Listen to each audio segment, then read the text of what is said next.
Cuán firme cimiento se ha dado a la fe.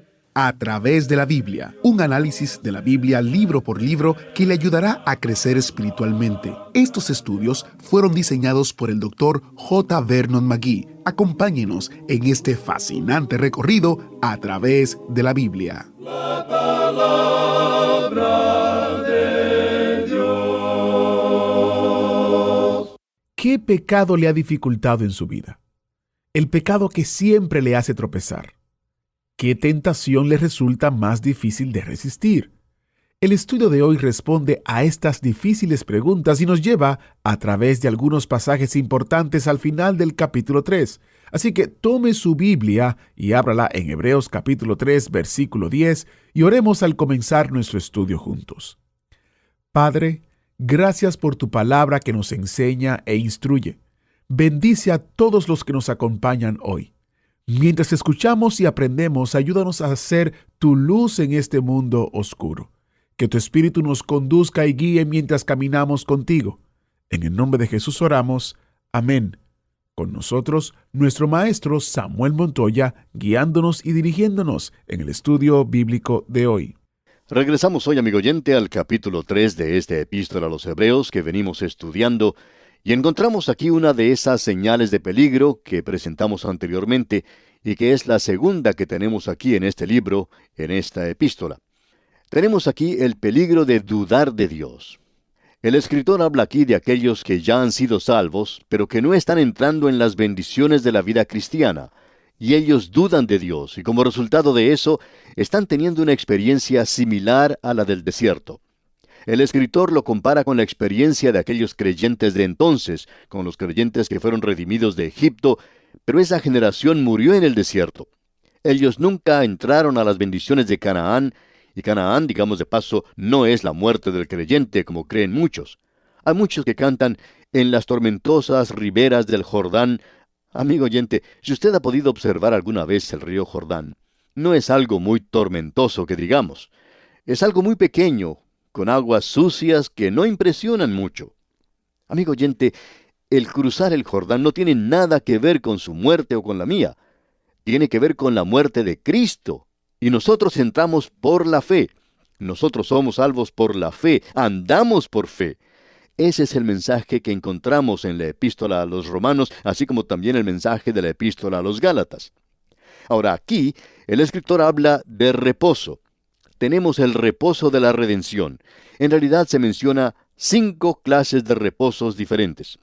El primero de todos es el reposo o el descanso de la creación. Cuando Dios creó los cielos y la tierra, Él reposó en el 7º día. ¿Por qué? ¿Porque estaba cansado? No, amigo oyente, Él había finalizado, Él lo había hecho todo, no había nada más que hacer. Él reposó de la creación, Él no tenía intención de hacer nada más. Y luego tenemos la entrada a Canaán. De ese reposo es de lo que se está hablando aquí, lo cual es una analogía al reposo de consagración aquí. Esto es en cuanto a la obediencia a Él, de dejarle obrar a Él, de entregarnos, de aliarnos con Él, y de tomar su yugo sobre nosotros. Luego tenemos el reposo de la salvación. Él toma la carga del pecado, y luego tenemos el reposo del cielo. Y estos son los 5 reposos diferentes que mencionamos. 3 de estos son mencionados en los capítulos 3 y 4 de esta epístola a los Hebreos. Ahora veamos lo que dice aquí el versículo 10 de este capítulo 3 de la epístola a los Hebreos que estamos estudiando. Dice, a causa de lo cual me disgusté contra esa generación, y dije, siempre andan vagando en su corazón y no han conocido mis caminos. ¿Qué fue lo que sucedió con ellos? Ellos habían vagado, se habían apartado, digamos, en su corazón, no en su mente. Pensemos en esto por un momento. Esa generación de entonces que salió de Egipto se presenta ante los creyentes de los días apostólicos, los creyentes hebreos, como una advertencia para ellos para que no hicieran lo mismo. Había el peligro que ellos hicieran eso. Ahora esto tiene un mensaje para nosotros. Nosotros tenemos el mismo peligro. Tenemos el peligro de vagar en nuestro corazón. Ahora en el versículo 11 encontramos otro por tanto. tenemos esta puerta batiente que se abre tanto hacia un lado como hacia el otro, y antes de entrar en la autopista de la salvación, a esa autopista que es el camino, la verdad y la vida, o sea, Cristo Jesús, miremos a ambos lados. Ahora, en el versículo 11 entonces leemos, por tanto, juré en mi ira, no entrarán en mi reposo. No es necesario que Dios haga un juramento, pero a causa de la incredulidad de ellos, Dios dice, esta generación no entrará en mi reposo. Amigo oyente, venga el Señor Jesucristo no solo para recibirle como su Salvador, sino para andar con Él por medio de la fe. Entréguele completamente su vida. Usted no va a poder disfrutar de la felicidad de Canaán a no ser que lo haga. Es por esto que hay tantas personas que se sienten incómodas en las iglesias. Son creyentes del desierto. El desierto es un lugar de muerte, amigo oyente. El desierto es un lugar de inquietud, es un lugar de incertidumbre y un estado de insatisfacción. Esta era la gente allá en el desierto. Y él dijo, ellos no van a saber lo que el reposo es verdaderamente. Hay muchos creyentes hoy que no saben lo que es el reposo. Nunca han entrado en el reposo. Pero uno entra por la fe. Escuche lo que dice aquí el versículo 12 ahora, en este capítulo 3 de la Epístola a los Hebreos. Mirad, hermanos, que no haya en ninguno de vosotros corazón malo de incredulidad para apartarse del Dios vivo. Alguien quizá diga, ¿y puede ser eso cierto en el creyente? Sí, amigo oyente. El pecado aquí no es un pecado de asesinato, no es un pecado de mentir o de robar, es el pecado de incredulidad. Y es muy importante notar hoy este pecado de incredulidad. ¿Con quién estaba enojado Dios? Con esa generación del desierto. Ellos habían pecado. ¿Qué habían hecho? Bueno, ellos no cometieron ningún asesinato, tampoco robaron ni mintieron. ¿Qué fue entonces lo que hicieron? Simplemente no le creyeron a Dios. Amigo oyente, ese fue su gran pecado. Es por eso que Dios dice en este capítulo, en los versículos 12 y 13, mirad, hermanos, que no haya en ninguno de vosotros corazón malo de incredulidad para apartarse del Dios vivo.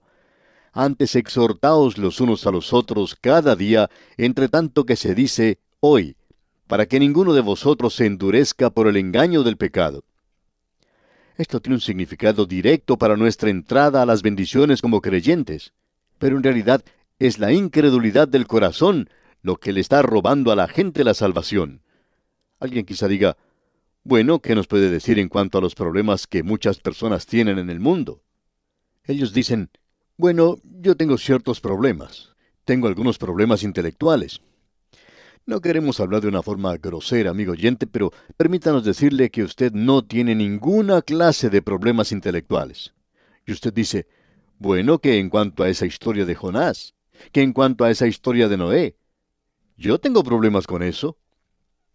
El autor de estos estudios bíblicos, el Dr. J. Vernon McGee, contaba que en cierta ocasión un hombre de muy buena posición asistió a uno de los servicios de los jueves por la noche en la iglesia que él pastoreaba. Este hombre se sorprendió mucho de ver cuánta gente venía a la iglesia en la mitad de la semana para estudiar la Biblia. Le llamó mucho la atención porque eran servicios entre semana. Luego él siguió asistiendo cada jueves y comenzó a ir a los servicios los domingos también. Un día fue a visitar al pastor, al Dr. McGee, y le dijo que tenía dificultades con algunas cosas. Él pensaba que era creyente, pero que se había dado cuenta que no lo era y que solamente era miembro de una iglesia.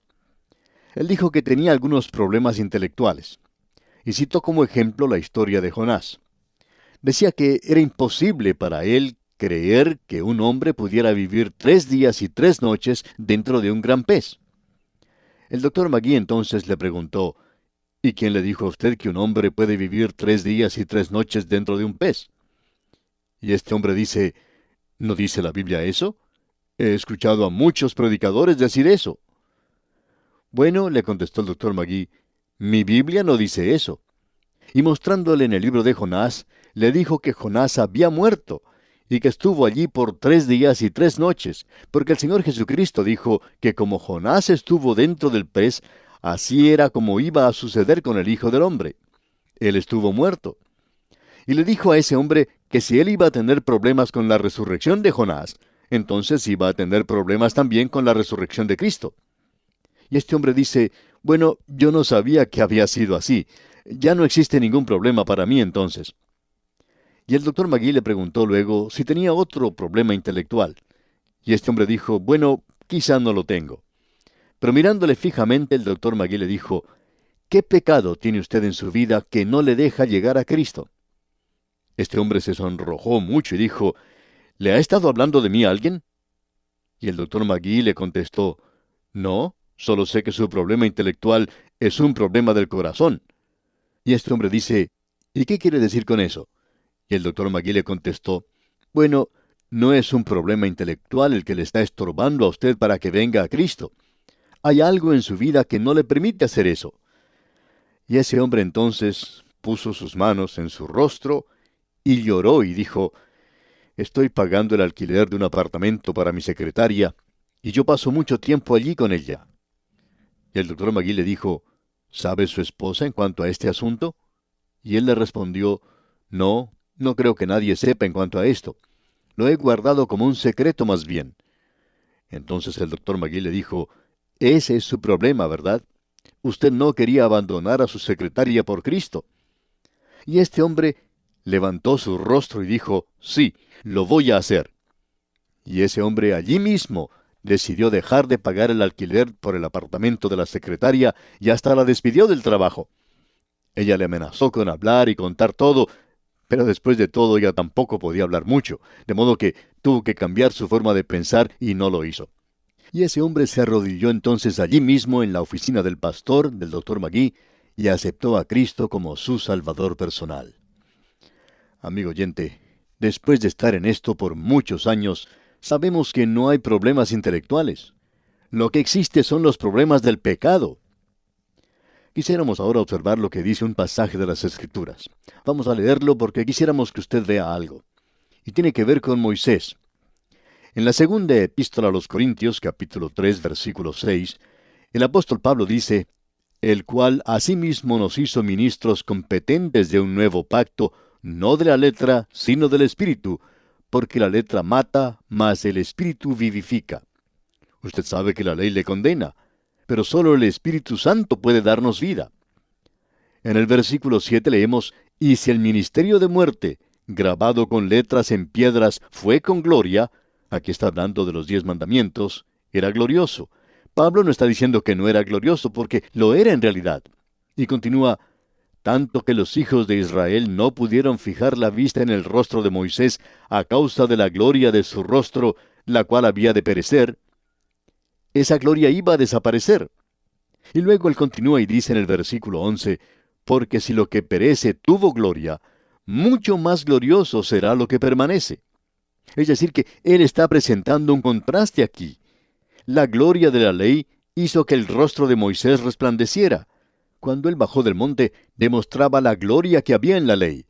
Pero ahora tenemos algo mucho más glorioso, lo que tenemos en Cristo. Y en los versículos 12 y 13 del capítulo 3 de la segunda a los Corintios dice, así que, teniendo tal esperanza, usamos de mucha franqueza, y no como Moisés que ponía un velo sobre su rostro para que los hijos de Israel no fijaran la vista en el fin de aquello que había de ser abolido. Ahora Moisés no puso un velo sobre su rostro para disminuir esa gloria. Eso es lo que se interpreta generalmente. Lo que ocurrió es que esa gloria iba a desaparecer. Era de mañana cuando se levantó Moisés y la gloria ya se había ido, y entonces él colocó ese velo sobre su rostro para que ellos no supieran en cuanto a esto. Esta gloria estaba desapareciendo, pero ahora tenemos otra gloria, y es la gloria en Cristo. Y en el versículo 14 de este capítulo 3 de la segunda epístola a los Corintios, él dice, pero el entendimiento de ellos se embotó, o sea, sus mentes no podían apreciar esto. En realidad la gente habla en cuanto a problemas intelectuales, problemas de la mente, pero ese no es el problema.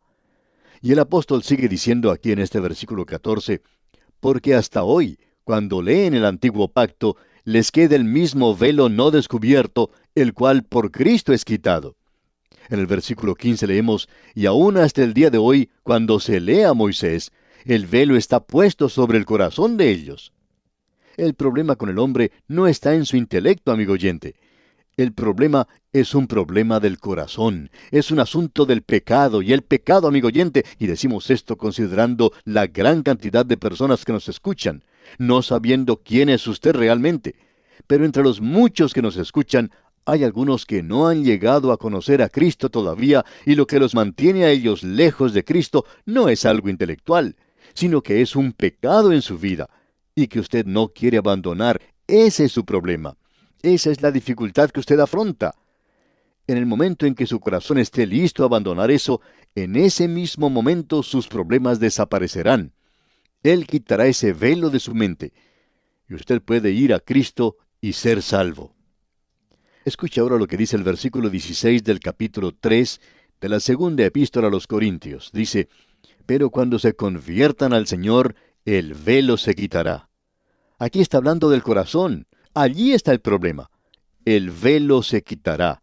El velo de la mente será quitado cuando usted vuelva su corazón a Cristo Jesús. Y en el versículo siguiente, el versículo 17, dice, porque del Señor es el Espíritu, y donde está el Espíritu del Señor, allí hay libertad. El Señor Jesucristo, por medio del Espíritu Santo, entrará en su vida y hará que esto sea algo real, como Él lo está haciendo con gran cantidad de gente hoy. Y Él lo puede hacer en usted también. Amigo oyente, mientras usted continúe aferrado a ese pecado en su vida, y quizá no sea pagando el alquiler del apartamento a su secretaria, puede que sea cualquier cosa diferente, pero es un pecado en su vida, y eso es lo que le está alejando a usted de Cristo. Y el versículo 18 dice, por tanto, nosotros todos, mirando a cara descubierta como en un espejo la gloria del Señor, somos transformados de gloria en la misma imagen como por el Espíritu del Señor. Amigo oyente, si usted se vuelve a Él, ¿qué futuro más hermoso está delante de usted? Usted podrá crecer en la gracia y en el conocimiento del Señor. Volviendo ahora al capítulo 3 de la Epístola a los Hebreos que veníamos considerando, leemos en el versículo 13, antes exhortaos los unos a los otros cada día, entre tanto que se dice hoy, para que ninguno de vosotros se endurezca por el engaño del pecado. Uno puede continuar por mucho tiempo de esta manera. En efecto, el creyente hoy puede llegar hasta el punto de creer que su mentira es algo satisfactorio para Dios, y él entonces está viviendo esa vida del desierto. Puede ser una persona deshonesta, y uno puede escuchar hoy decir, bueno, usted sabe que mi conciencia no me condena. Pero amigo oyente, esa puede ser la declaración más trágica que uno pueda hacer, que su conciencia ya no le condene. Hay muchos creyentes hoy que si su conciencia no les condena a ellos deberían estar condenando a su conciencia porque necesita ser así. Es el corazón, su corazón, y uno puede continuar haciendo las cosas así. Hay muchas personas que forman parte de la iglesia, que están realizando alguna actividad allí, hasta integran la junta directiva de la iglesia y son completamente deshonestos. Se ha descubierto que son mentirosos y sin embargo ellos pueden representar algo que no son. Se ponen de rodillas y usted los oyera orar. Oran de una manera que uno pensaría que son personas completamente piadosas. Y sus conciencias no les condenan. Por supuesto que no les condenan, porque ellos están permitiendo el pecado en sus vidas. Amigo oyente, el problema de hoy es el problema del pecado. No importa quién sea usted, su problema es un problema de pecado. Esto sí que es poner el dedo en la llaga, ¿verdad? Y esto se refiere al pueblo antiguo de Israel. Se aplica a los creyentes hebreos en el primer siglo, y aquí en nuestra época el Espíritu de Dios pone el dedo en la llaga. Amigo oyente, si usted toma la Escritura y la interpreta para aquellos a los cuales fue escrita, entonces eso es interpretación. Y si el Espíritu Santo toma esto y lo aplica a su corazón, eso es algo que solo Él puede hacer. Ahora el versículo 14 de este capítulo 3 de la Epístola a los Hebreos dice, porque somos hechos participantes de Cristo, con tal que retengamos firme hasta el fin nuestra confianza del principio. Porque somos hechos participantes de Cristo, dice aquí. Piensa en esto, amigo oyente. Usted está en Cristo. Él nos pertenece, con tal que retengamos firme hasta el fin nuestra confianza del principio. Si usted me preguntara, amigo oyente, ¿cuál es el pecado más grande en mi vida? ¿Qué es lo que me ha detenido más que cualquier otra cosa? Bueno, yo le voy a contestar lo que es, amigo oyente, y no me preocupa hacerle una confesión. Es la incredulidad. Amigo oyente, si yo solo hubiera creído a Dios. Analizando mi ministerio, puedo ver que no he creído a Dios como debía haberlo hecho. Si alguien me hubiera dicho hace unos cuantos años atrás que este sería el ministerio de mayor envergadura de toda mi vida, yo me hubiera reído de esa gente. ¿Sabe por qué? Porque no le hubiera creído. Yo no podía creer eso. Y ese es mi problema. Quizás sea su problema también. Pero yo quiero creer a Dios.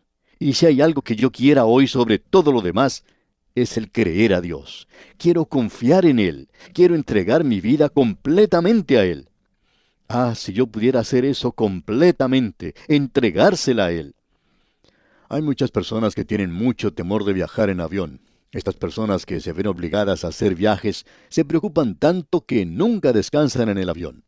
Aunque tengan que hacer un viaje largo que demora 10 u 11 horas, nunca pueden descansar.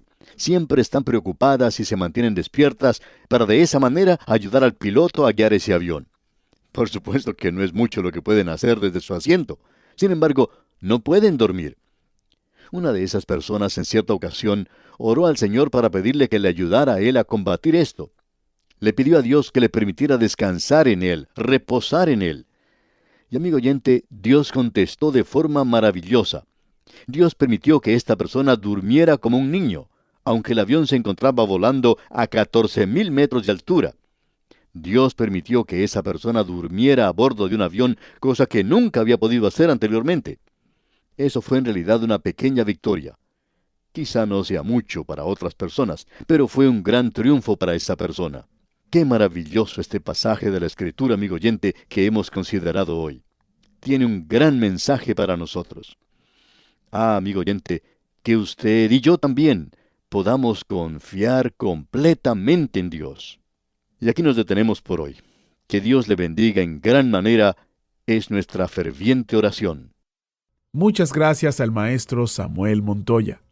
Ya sea que usted necesite una pequeña victoria o tal vez usted necesite una gran victoria, es mi oración que usted invoque al capitán de su salvación, a Jesucristo. Si quiere saber más sobre la importancia de conocer o poner su fe en Él o cómo acudir a Él con todas sus preocupaciones y temores, le invito a aprender más en nuestro sitio web. Visite atravesdelabiblia.org y haga clic en el banner que dice ¿Cómo puedo conocer a Dios? Allí usted encontrará varios recursos gratuitos del Dr. Magui que le ayudarán a entender lo que significa ser salvo. Vaya, no espere más, hágalo hoy mismo y descargue gratuitamente estos recursos. La dirección otra vez es atravesdelabiblia.org y el banner ¿Cómo conocer a Dios? Si usted tiene una dirección en los Estados Unidos, llámenos hoy al número 1-800-880-5339 y con gusto le enviaremos estos materiales. 1-800-880-5339. ¿Fue de ayuda para usted el estudio de hoy? ¿Desea enviarnos algún comentario de lo que ha estado escuchando? Entonces escríbanos, no espere más. Nuestro correo electrónico es atv@transmundial.org. atv@transmundial.org. Si desea recibir las notas y bosquejos de lo que estamos estudiando, suscríbase gratis en nuestra página en internet atravesdelabiblia.org/notas. atravesdelabiblia.org/notas.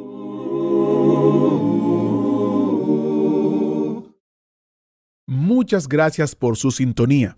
Para nosotros es de suma importancia contar con su audiencia. Como ustedes saben, A Través de la Biblia es una producción de Radio Transmundial.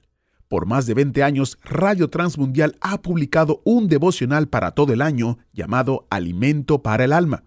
Este devocional ha bendecido a hispanos en todo el mundo. Por eso queremos que usted también sea bendecido al utilizar este devocional cada día. Llámenos al número 1-800-880-5339 y tendrá una copia impresa sin costo alguno de Alimento para el Alma 2024. Es gracias a la generosidad de sus ofrendas que podemos ofrecer este libro especial sin costo alguno para usted. El número otra vez es 1-800-880-5339. Estamos en Carolina del Norte y contestamos los teléfonos entre las 9 a.m. y 5 p.m. Si no contestamos, por favor, déjenos un mensaje y le devolveremos a la mayor brevedad posible.